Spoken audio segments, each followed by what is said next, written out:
Oh, it's an independent film. If someone hurts the dog, I'm gonna be very mad. It's a horror movie? What if the most unsettling horror movie of the year isn't really about ghosts at all, but about how a dog experiences death? On the surface, Good Boy appears to be your standard haunted house story. But beneath the scares, it's something far more emotional and disturbing. It's about loyalty, grief, and what happens when the one thing you love most starts slipping away, and you can't do anything to stop it. Today, we'll decode what the monster really represents, what that heartbreaking ending means, and why Good Boy might be one of the most quietly devastating movies of the year. Spoilers ahead, because to understand the ending, you have to see what this story is really saying about love, death, and the bond between a person and their dog. When Good Boy first hit festivals, people thought it was just a clever gimmick, a horror movie told entirely from a dog's point of view. But what director Ben Leonberg actually made was something much deeper, a story about mortality, loyalty, and how animals sense what we can't, or refuse, to see. Ben didn't use a trained movie dog. The star, Indy, is his real family pet, a Nova Scotia duck-tolling retriever who had no idea he was in a film. Most of the movie was shot at dog height over the course of 3 years and more than 400 shooting days, because Indy could only work for a few hours at a time. Every moment of fear, curiosity, and confusion you see on screen is completely genuine, and his childlike innocence makes the atmosphere more haunting. The film follows Todd, a man battling an unnamed illness, who retreats to his late grandfather's farmhouse with his dog Indy at his side. But as Todd's condition worsens, Indy starts reacting to things no one else can see. Shadows moving, strange noises, and a dark, mud-covered figure that seems to follow them everywhere. From a human perspective, it looks like a ghost story, but from Indy's perspective, it feels like something even worse. The feeling of incomprehension and helplessness as the world is falling apart around the human he loves most. And that's the key to Good Boy's power. It's not just horror seen through a dog's eyes. It's death, denial, and grief experienced for the first time by a pure soul with unconditional love. The black, mud-covered figure haunting Todd and Indy is one of the most disturbing images in Good Boy. It's a shadowy presence, but the question is, what is it? At first, it feels like a traditional haunting. The creepy old house, the eerie basement, the grandfather who died mysteriously. It all fits. Todd's dog sees things humans can't, and when Indy finds the remains of the grandfather's old dog Bandit, it suggests a generational curse. 2 men, 2 dogs, and something dark that comes back. But as the story unfolds, the ghost starts to look less like a spirit and more like something that spawned from Todd's deteriorating health. The film never names Todd's condition, but that's what makes it so universal. The entity could represent cancer, decay, or the slow, invisible process of dying, the kind of thing dogs can sense long before humans can. Indy doesn't see a disease. He sees a presence, a shape, a force pulling his owner away. Ben has said that Good Boy works best in ambiguity. It's both a ghost story and a metaphor. Like The Shining, you can read it literally or psychologically, and both are valid. In Good Boy, the old family home may literally be haunted, or Indy's innocent dog mind may be haunting himself. Either way, the Mudman isn't evil. It's inevitable. It's death itself, patient, quiet, and unstoppable. And when that figure finally reaches Todd, the movie shifts from horror to heartbreak, because what comes next isn't a jump scare. It's goodbye. Todd, now at his end, looks at his dog and says, "You're a good dog, but you can't save me." In that single line, the entire film comes into focus. The monster, the illness, the fear, it all collapses into something painfully human. Acceptance.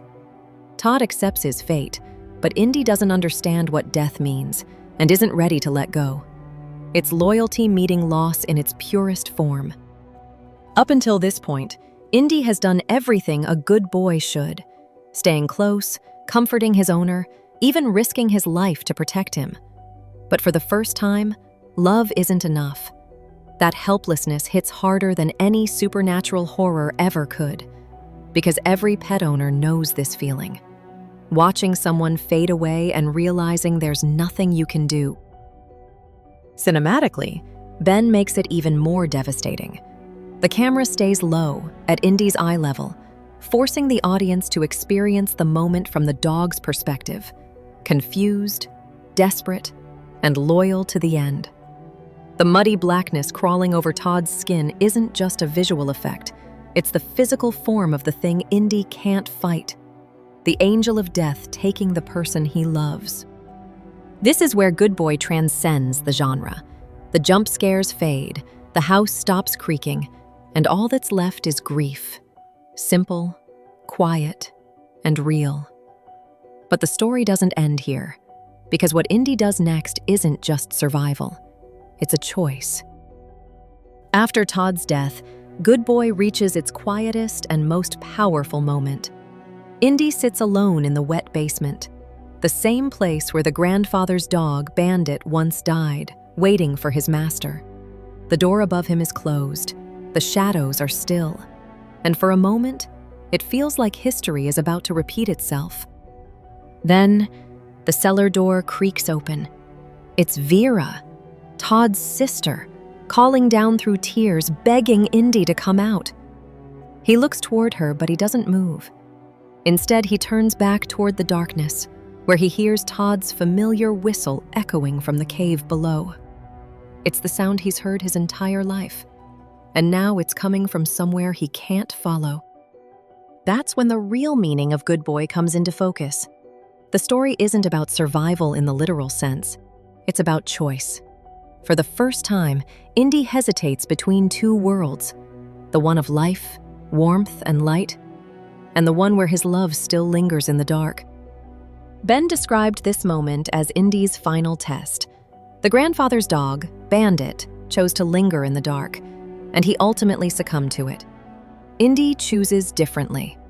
Indy turns away from the voice he loves and runs toward Vera's. He chooses life. The symbolism is simple but gut-wrenching. The basement represents grief, the part of us that wants to stay with what we've lost, even if it means losing ourselves. The light at the top of the stairs is acceptance. It doesn't erase the pain, but it lets us keep going. Indy's climb out of that basement isn't just a rescue, it's rebirth. And in the film's final shots, as he rides away with his head out the car window, wind in his fur, you realize this isn't a happy ending. It isn't something better, but it is peace. The real brilliance of Good Boy is that the entire story can be read as a dog quietly watching a human lose the fight against his own denial. Todd isn't just dying, he's running from the truth. And Indy, in his innocent loyalty, becomes the mirror that forces us to see what Todd can't admit. Every time Todd ignores his sister's calls, every time he hides his symptoms or locks Indy out in the rain, the shadow grows stronger. The muddy figure isn't just death. It's avoidance made visible. It's the physical shape of everything Todd refuses to face. And Indy, who doesn't understand the concept of denial, just sees a dark presence taking over the person he loves. When Indy finally breaks through the glass to reach his owner, it's not just desperation, it's symbolic. He's literally shattering the illusion, breaking through Todd's denial. But by then, it's too late. Todd has already become what he's been hiding from. The disease, the grief, the fear, it's consumed him completely. And that's what makes Indy's final decisions so powerful. By walking toward the light, he's doing what Todd couldn't. He's accepting the truth and moving forward. In a way, Indy becomes the emotional stand-in for the audience, the part of us that wants to hold on, but eventually has to let go. The Mudman, then, isn't a villain. It's a reflection of Todd's illness, of denial, of human fragility. Dogs don't rationalize loss the way we do. They simply feel it. And by telling the story through Indy's eyes, Ben turns a simple horror setup into something painfully real. Because in the end, Good Boy isn't about a dog watching his owner die. It's about what it looks like when love refuses to look away. Part of what makes Good Boy so powerful is how authentic it feels. Not just emotionally, but physically. There's no glossy Hollywood polish here. Everything is grounded, almost documentary-like because it was real. Indy wasn't acting. He wasn't reacting to special effects or green screens. Director Ben Leonberg and his wife, producer Kari Fisher, shot most scenes at Indy's level, using real sounds, real lighting, and real environments. When Indy stares into a dark hallway, he's not pretending to be scared. He's curious, cautious, alert. And because we know he's real, we project our own emotions onto him. Every head tilt, every whine, every pause feels heartbreakingly human. Even the horror visuals were practical. The infamous Mud Man wasn't CGI. It was Ben himself, covered head to toe in liquefied soil, crawling through real spaces with real light. The result isn't flashy or perfect, but it's intimate. It makes the supernatural feel close enough to touch.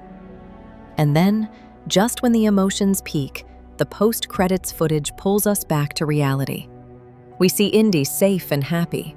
Ben reminds us that it was all movie magic, a clever trick built from trust between a dog and his human. That simple reveal doesn't ruin the illusion. It deepens it, because the entire film is about perspective, about how love transforms fear. That's why Good Boy hits harder than any big-budget horror this year. It isn't trying to scare you. It's trying to make you feel. It turns death, denial, and loyalty into something tactile, something you can almost smell and touch. And by the end, when Indy rides away in the light, it feels like we've survived something with him. At its core, Good Boy isn't just a haunted house story. It's a love story disguised as one, about devotion, loss, and the invisible bond between a human and their dog. The monster, the house, the mud, none of it is really the point.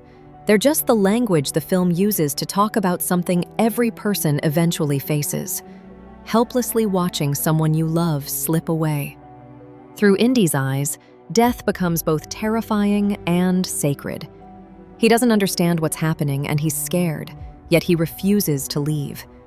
And in that simplicity, that pure, wordless loyalty, the film finds its truth. Grief isn't about understanding. It's about presence, about staying when it hurts most. When Indy finally climbs toward the light, he isn't just escaping the house.